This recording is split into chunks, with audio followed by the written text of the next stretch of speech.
DNA rekombinan adalah teknologi rekayasa genetik yang menggabungkan materi genetik DNA dari dua atau lebih sumber berbeda dari laboratorium untuk menciptakan molekul DNA.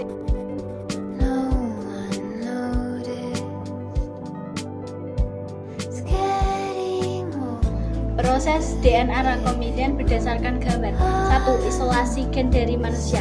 Dari sel manusia, DNA diambil, DNA tersebut dipotong menggunakan enzim pemotong, enzim restriksi. Potongan DNA yang diambil adalah gen tertentu, pada gambar ini gen penghasil insulin. 2. Pengambilan dan pemotongan plasmid bakteri. Dari sel bakteri diambil plasmid DNA kecil berbentuk lingkaran. Plasmid juga dipotong dengan enzim pemotong yang sama. Tujuannya agar ujung plasmid dan gen manusia bisa saling menempel. 3. Penyisipan gen ke dalam plasmid dan masuk ke bakteri.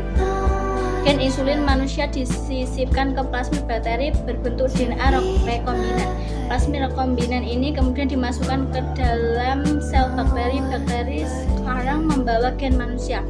4. Perbanyakan bakteri dan produksi insulin. Bakteri rekombinan membelah diri dengan cepat. Setiap bakteri menghasilkan insulin manusia. Insulin kemudian dipanen.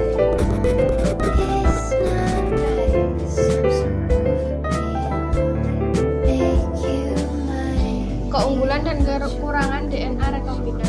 Produksi berkecepatan tinggi dan murni. 2. Pembuatan vaksin yang lebih aman. 3. Peningkatan hasil pertanian GMO. 4. Terapi gen dan diagnostik. Kelemahan DNA rekombinan. 1. Insulin, etika dan agama. 2. Dampak lingkungan. 3. Resiko kesehatan. 4. Biaya tinggi dan monopoli.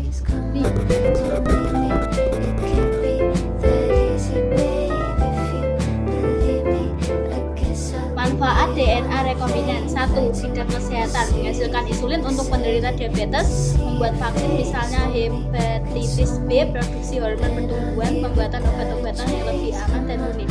2. Bidang pertanian.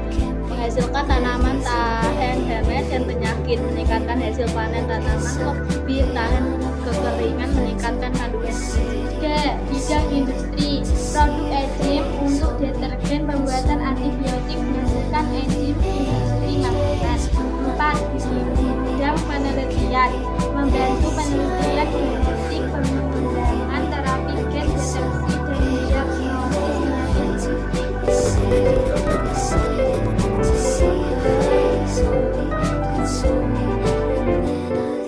Contoh DNA rekombinan adalah dalam kehidupan sehari-hari. 1. Insulin untuk penderita diabetes. Insulin dibuat oleh bakteri yang disisipi gen insulin manusia, dipakai rutin oleh penderita diabetes. 2. Vaksin hepatitis B digunakan dengan teknik DNA rekombinan. Aman karena tidak memakai virus hidup. 3. Detergen enzim. Enzim pemecah noda dihasilkan oleh mikroorganisme rekombinan, membantu mencuci lebih bersih dengan 4. Tanaman transgenik. Jagung tahan hama, padi emas kaya vitamin A. Banyak dari bahan makanan sehari-hari. 5. Keju enzim rennet dibuat lewat DNA rekombinan, digunakan dalam pembuatan keju.